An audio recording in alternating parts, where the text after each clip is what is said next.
बिस्मिल्लाहिर्रहमानिर्रहीम। Dear students and all viewers, अस्सलाम वालेकुम। उम्मीद है कि आप सब अल्लाह के फजल से खैरियत से होंगे। Welcome to my YouTube channel. I am doctor engineer Majid Amin from Peshawar, Pakistan. आज है लेक्चर नंबर 3 इस चैप्टर का, 9th क्लास मैथमेटिक्स, ठीक है, कांग्रुएंट ट्राइंगल्स। और आज हम स्टार्ट करेंगे थ्योरम्स ऑफ ट्राइंगल्स। ठीक हुआ, बहुत इंपॉर्टेंट है, लाइफ में आपके काम आते हैं थ्योरम्स। तो let's begin our lecture students. ये लेक्चर नंबर 3 है। 2 लेक्चर्स में ऑलरेडी रिकॉर्ड कर चुका हूँ, लिंक आपको दे रहा हूँ, अगर नहीं दी तो डिस्क्रिप्शन में प्लेलिस्ट अवेलेबल है सब चैप्टर्स की।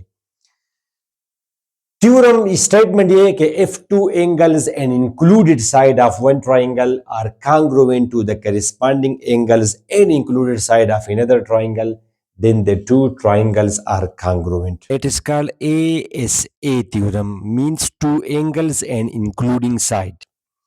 स्टूडेंट्स, आपको इसमें ये लफ्ज नजर आ रहा है कॉन्ग्रुएंट। लेक्चर नंबर 1 में डिटेल से समझा दिया है मैंने आपको, मगर फिर भी जिन लोगों ने देखा, कॉन्ग्रुएंट ट्राइंगल्स या कॉन्ग्रुएंट सर्कल्स या कॉन्ग्रुएंट स्क्वायर्स वगैरह, ऐसी दो चीजें which are same in shape and size, अगर वो हम एक दूसरे के ऊपर रख दे किसी खास पोजीशन में, तो ये परफेक्टली एक दूसरे के साथ मैचिंग करेंगे। जैसे अब फॉर एग्जांपल ये दो ट्राइंगल्स हैं, तो they are not congruent, because इसको अगर मैं इसके ऊपर रख दूंगा तो आप देख रहे हैं कि एक ट्राइंगल छोटा है और दूसरा ट्राइंगल बड़ा है। यू कैन क्लियरली सी कि they are not perfectly exactly matching. तो अब ये दोनों कॉन्ग्रुएंट नहीं है। ठीक हुआ। और स्टूडेंट्स, अब इसको अगर मैं रख दूंगा, अब ये दोनों ट्राइंगल्स हैं स्टूडेंट्स, अब दे आर कॉन्ग्रुएंट। ये क्या है स्टूडेंट्स? अब ये कॉन्ग्रुएंट है बिकॉज इनको अगर मैं एक दूसरे के ऊपर रख दूंगा स्टूडेंट्स किसी खास पोजीशन में, तो मैंने आपको क्या कहा कि दे विल परफेक्टली मैच, बिल्कुल बराबर है शेप और साइज में। Now these two are congruent students, और पोजीशन मैटर नहीं करती। एक ट्राइंगल ए से पड़ा हो, दूसरा ट्राइंगल ए से पड़ा हो, बिल्कुल ये दोनों कॉन्ग्रुएंट है। ये मैटर नहीं करता कि एक ट्राइंगल ए से पड़ा होगा तो दूसरा भी ए से पड़ा होगा, इट डजंट मैटर। मगर ये दोनों ट्राइंगल्स अब कॉन्ग्रुएंट है irrespective of their positions. Number 1 बात। दूसरी बात स्टूडेंट्स, इसमें हम लेक्चर नंबर 2 में हमने एक पोस्टुलेट, अच्छा, अब जब दो ट्राइंगल्स कॉन्ग्रुएंट हैं तो इसके चूंकि they will be same in shape and size, तो अब अब ये एंगल इस एंगल का करेस्पॉन्डिंग एंगल, इसके फिर तीनों एंगल्स बराबर होंगे। तो अब ये एंगल इस एंगल के बराबर होगा। These two are called corresponding, मुताल्लिका। जब हम कंपेयर करेंगे, सुपरपोज करेंगे, तो जो जिसके साथ मैच करेगा वो उसका करेस्पॉन्डिंग है। इस ट्राइंगल में अगर ये ट्राइंगल ऐसे पड़ा हो तो इसका करेस्पॉन्डिंग एंगल ये नहीं है। ये कैसे आप इस तरह मैच करेंगे इसको? ये जब इन दोनों को हम मैच करेंगे तो ऐसे हमने मैच करना होगा, तो जो जिसके साथ कोइंसाइड होगा वो उसका करेस्पॉन्डिंग है। अगर एंगल हो तो एंगल इज करेस्पॉन्डिंग, और अगर साइड हो तो साइड इज करेस्पॉन्डिंग। यानी इस तरह अगर मैं रख दूं तो इस साइड की करेस्पॉन्डिंग साइड ये है, इस साइड की करेस्पॉन्डिंग साइड ये नहीं है बल्कि ये है, because they will not overlap, these two will overlap. Okay, that's it. तो इस साइड की करेस्पॉन्डिंग साइड ये है, इस एंगल का करेस्पॉन्डिंग एंगल इसका करेस्पॉन्ड, और ये सारे बराबर होंगे। जब दो ट्राइंगल्स बराबर हो तो सारे करेस्पॉन्डिंग एंगल्स बराबर होंगे और सारे करेस्पॉन्डिंग साइड्स बराबर होंगी। अब आप कहेंगे सर इनको हम इक्वल ट्राइंगल्स क्यों नहीं कहते? इक्वल इसलिए नहीं कहते कि इनके पॉइंट्स तो डिफरेंट है। अगर आप इसको एक्स वाई फ्रेम में बनाएंगे, एक्स वाई कोऑर्डिनेट प्लेन में बनाएंगे स्टूडेंट्स, फॉर एग्जांपल एक मैंने ये ट्राइंगल बनाया, दूसरा मैंने ये बनाया, अब इसके पॉइंट्स कुछ और है और इसके पॉइंट्स कुछ और है, तो they are just same in shape and size, they are made from different points, तो that's why they are not called equal. ये चीजें मैंने डिटेल से समझा दी हैं लेक्चर नंबर 1 में। जिन्होंने वो नहीं देखा हो तो मैंने जल्दी जल्दी उनका माइंड बना दिया। ओके स्टूडेंट्स, और सारी लेक्चर नंबर 2 में हमने एक एस पोस्टुलेट पढ़ा कि अगर दो साइड्स और इंक्लूडिंग एंगल, इंक्लूडिंग मींस कि उसमें उन दोनों में जो शामिल हो, जैसे एक साइड अगर ये है और दूसरी साइड अगर मैं ये लूं, तो इन दोनों साइड्स का इंक्लूडिंग एंगल ये है, इंक्लूडिंग शामिल उनमें हो, इन दोनों का इंक्लूडिंग एंगल ये है। तो अगर दो साइड्स और इंक्लूडिंग एंगल एक ट्राइंगल के बराबर हो, two sides and including angle corresponding equal हो, तो दे विल बी कॉन्ग्रुएंट। इसको हम बोलते हैं postulate and it needs no proof for कि ये ठीक है, इसको साबित करें जी। पोस्टुलेट को हम साबित नहीं करते, ये ठीक है। जैसे मैं कहूं कि हर ट्राइंगल अपने आप के बराबर है, तो ये पोस्टुलेट है, ठीक हुआ। तो इट इज एक्सियम। ये सब चीजें लेक्चर नंबर 2 में है। दैट्स इट, ये काफी है। ओके स्टूडेंट्स, तो हमें क्या बताया गया है यहां पर? हमें बताया गया है कि आप साबित करें कि अगर two angles of included side of one triangle, ये अगर मैं नॉन इंक्लूडिंग कर दूंगा तो ये भी एक थ्योरम है। अगर दो एंगल्स और नॉन इंक्लूडिंग साइड बराबर हो फिर भी ये कॉन्ग्रुएंट होंगे, मगर वो हमारा अगला लेक्चर होगा। इसमें हम क्या साबित करेंगे कि अगर two angles and included side of one triangle are equal to the congruent to the corresponding angles and including side of another triangle, then the two triangles are congruent. Okay students, अब for ये figure है, ये क्या है students? Figure. Okay, तो एक दो triangles मैंने बनाए, ए बी सी और D E F, these are two triangles. अब गिवन क्या है कि two angles and including side. Okay, तो in triangle A B C corresponding to triangle D E F, इन दोनों को अगर मैं करिस्पॉन्डेंस बना दूं, इन दोनों को सुपरपोजिशन जिसको हमने नाम दिया था, या इन दोनों का अगर हम मुकाबिला करें, मगर इस सिंबल को हम क्या बोलते हैं? करिस्पॉन्डेंस। करिस्पॉन्डेंस, मुताल्लिका। तो स्टूडेंट्स हमें गिवन है कि अच्छा ये एंगल बराबर होगा इसके, इसको हम ले लेंगे, और ये एंगल आपका बराबर होगा इसके। तो अगर आप पूरा कहेंगे तो आप क्या कहेंगे? Angle A B C is equal to angle D E F. बेहतर ये, मगर मैंने आपको बताया था प्रीवियस लेक्चर में कि अगर किसी वर्टेक्स पर एक ही एंगल बनता हो, जैसे यहां पर एक ही एंगल बनता है, तो इसको आप शॉर्टकट में एंगल बी बी कह सकते हैं। Angle B is equal to angle E, ठीक है, कह सकते हैं। अगर इस तरह कहें तो वेल एंड गुड। इसी तरह एंगल ए सी बी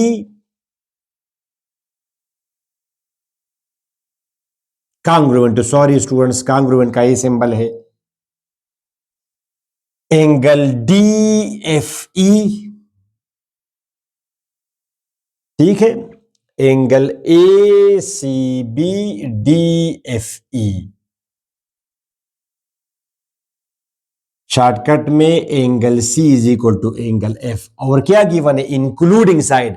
तो इन दोनों एंगल्स में इंक्लूडिंग साइड कौन सी है? ये वाली। तो B C is congruent to, ये चीजें हमें गिवन है, ई एफ। ये सिंबल है लाइन सेगमेंट का, E F.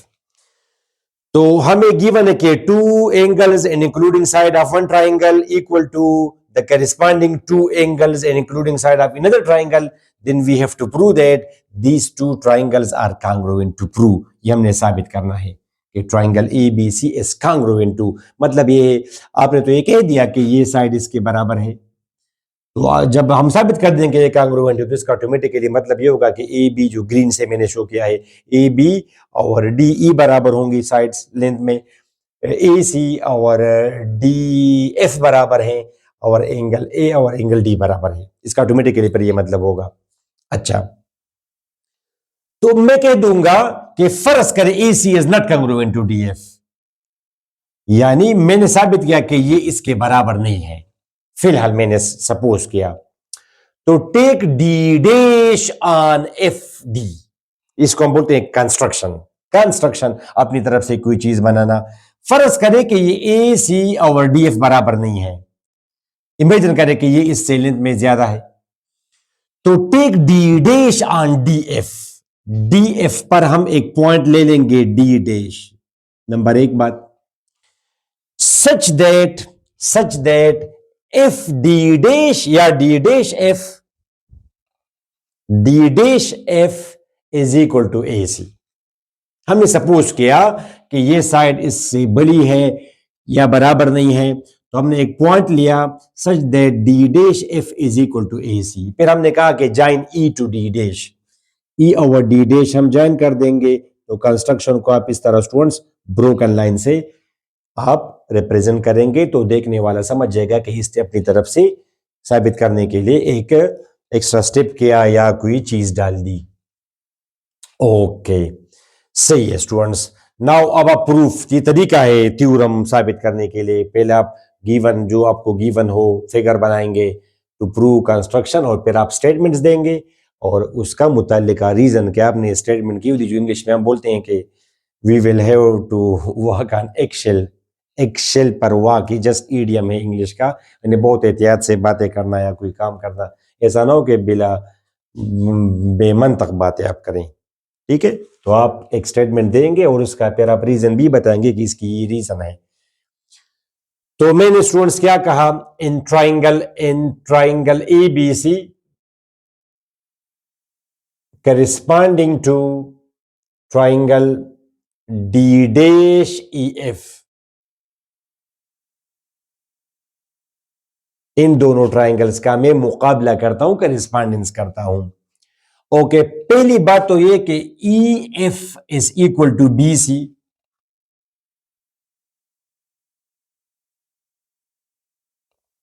EF is congruent to ये EF।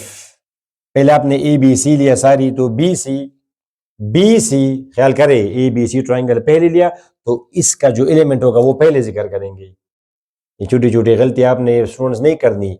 BC side is congruent, congruent का मतलब है कि they are same in length, sides हैं। तो मैयर, बाज लोग इस तरह बोलते हैं measure BC is equal to measure, बाज बुक्स ये भी फॉलो करती हैं EF।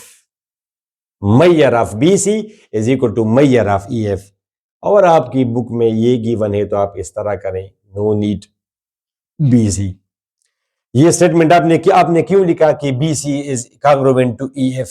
गिवन है, ये गिवन है BC is equal to EF। इसके सामने आप यहां पे लिख देंगे रीजन, इसकी वजह ये कि ये गिवन है मुझे। अच्छा ठीक है, एंगल BCA या एंगल ACB, जिसको आपने शॉर्टकट में एंगल C कहा है, is congruent to angle D dash, because DF E या D डैश F, ये तो एक ही चीज है, D डैश F E। ये भी मुझे गिवन है, शॉर्टकट में आप इसको कैसे लिखेंगे, angle C is equal to angle F, given है। और students AC is congruent to D dash F। Construction में हमने कहा कि select such that D dash F is equal to AC, तो आप कहे कंस्ट्रक्शन या supposition, supposition in construction.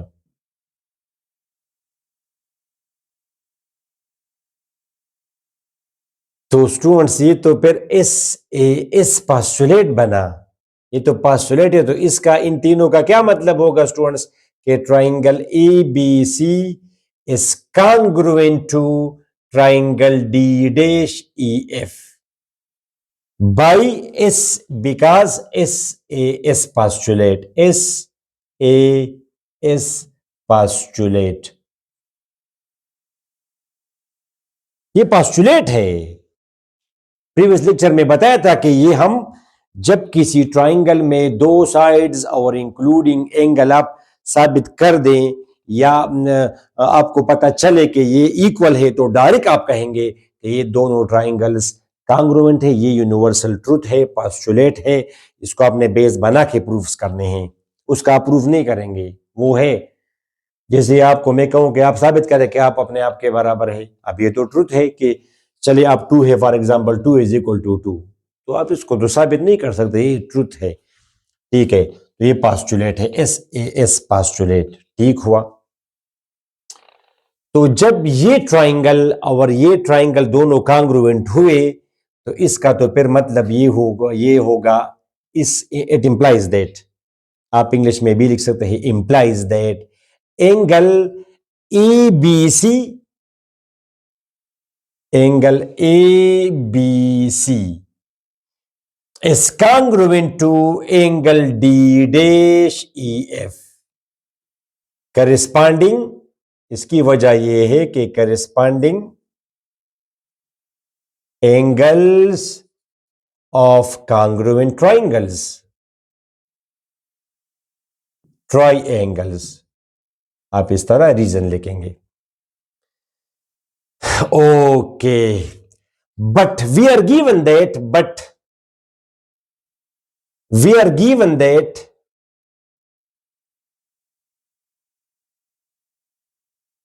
angle ABC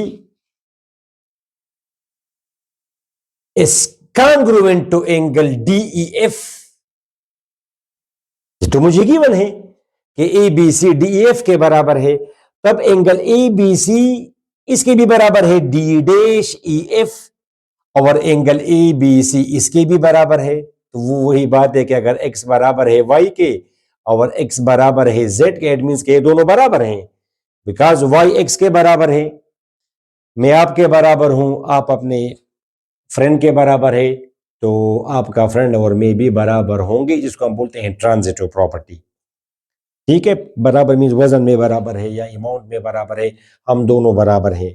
for example वजन, मैं भी 70 हूं, आप भी 70 है, इमेजिन करें आपका फ्रेंड भी 70 है, तो मैं और आप बराबर है, फिर आप अपने फ्रेंड के बराबर है, तो मैं और आपका फ्रेंड बराबर हो गए, जिसका transitive property.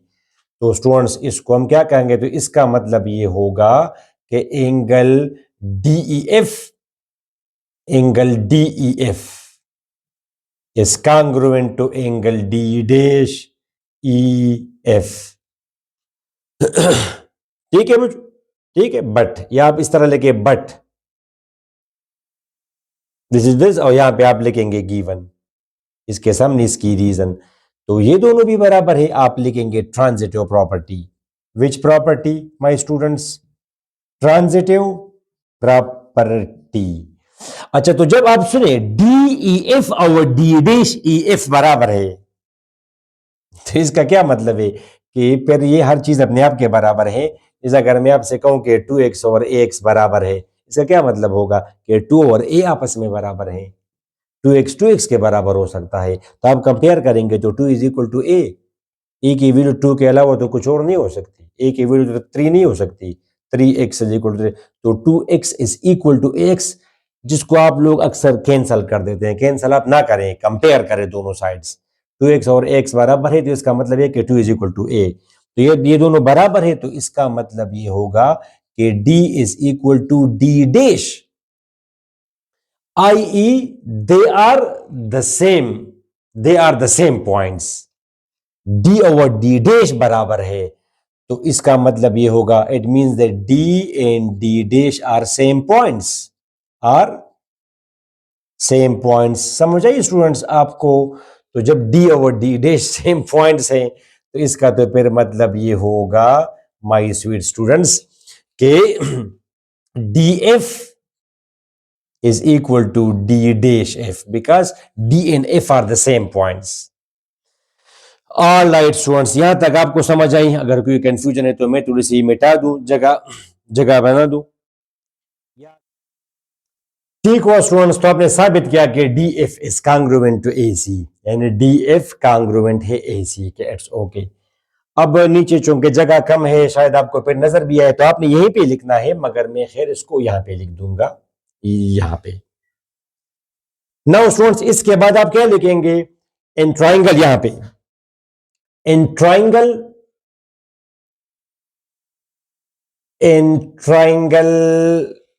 EBC corresponding to triangle DEF. ठीक हुआ स्टूडेंट्स, इन दोनों ट्राइंगल्स को अब मैं क्या करता हूं, करिस्पॉन्ड करता हूं. तो पहले तो ये है स्टूडेंट्स के BC is equal to EF. BC is congruent to EF, और यहां पे रीजन में आप लिखेंगे कि गिवन. ये तो गिवन है कि BC is equal to EF, congruent to. अच्छा, angle C is equal to angle F. Angle C, angle ACB is equal to angle DFE. Is congruent to angle F, ये भी मुझे गिवन है। और A C is equal to D F, A C is congruent to D F, congruent to, ठीक है। ये आपने prove किया अभी, प्रूव्ड, ये तो साबित किया आपने कि A C is equal to D F, students line segment, ठीक है। आप यहाँ पे ये डाल देंगे डी डैश एफ, हो गया, अगर कहीं पे रह गया हो तो हैंस, तो स्टूडेंट्स आपने साबित किया कि अब अच्छा, अब इन दोनों ट्राइंगल्स में ये साइड इसके बराबर है, ये एंगल इसके बराबर है और ये साइड इसके बराबर है, तो ये तो एस एस पास्टुलेट हुआ। ये तो पास्टुलेट है कि किसी भी ट्राइंगल में अगर आपको दो साइड्स और including angle corresponding to the other, वो दोनों अगर एक जैसे हो तो दे विल बी कॉन्ग्रुएंट। तो इसका मतलब ये हुआ कि triangle A B C is congruent to triangle D E F, और रीजन में आप लिखेंगे एस ए एस पास्टुलेट, और कॉन्ग्रुएंट का फिर ऑटोमेटिकली ये मतलब होगा कि ये दोनों बराबर है, ये एंगल और ये एंगल बराबर है, करिस्पॉन्डिंग बराबर है। ठीक हुआ स्टूडेंट्स, तो ये था आपका थ्योरम नंबर 1। नेक्स्ट लेक्चर में कल जो मैं रिकॉर्ड करूंगा इसी चीज को हम लेंगे, मगर हम क्या लिखेंगे कि if two angles and non including side, यानी ये दोनों एंगल्स अगर बराबर हो और ये साइड बराबर हो, तो साबित करें कि दो एंगल्स और नॉन इंक्लूडिंग साइड एक के बराबर है, टू एंगल्स दूसरे के, दे विल बी कॉन्ग्रुएंट। ठीक हो, तो स्टूडेंट्स आई थिंक आप लोग समझ गए। फिर भी अगर कोई कंफ्यूजन हो तो let me know in the comment section. Students एक request, don't forget to share with your friends and remember me in your prayers, अपनी दुआ में जरूर याद रखना है। ठीक है, नेक्स्ट लेक्चर तक इजाजत दे, अल्लाह हाफिज।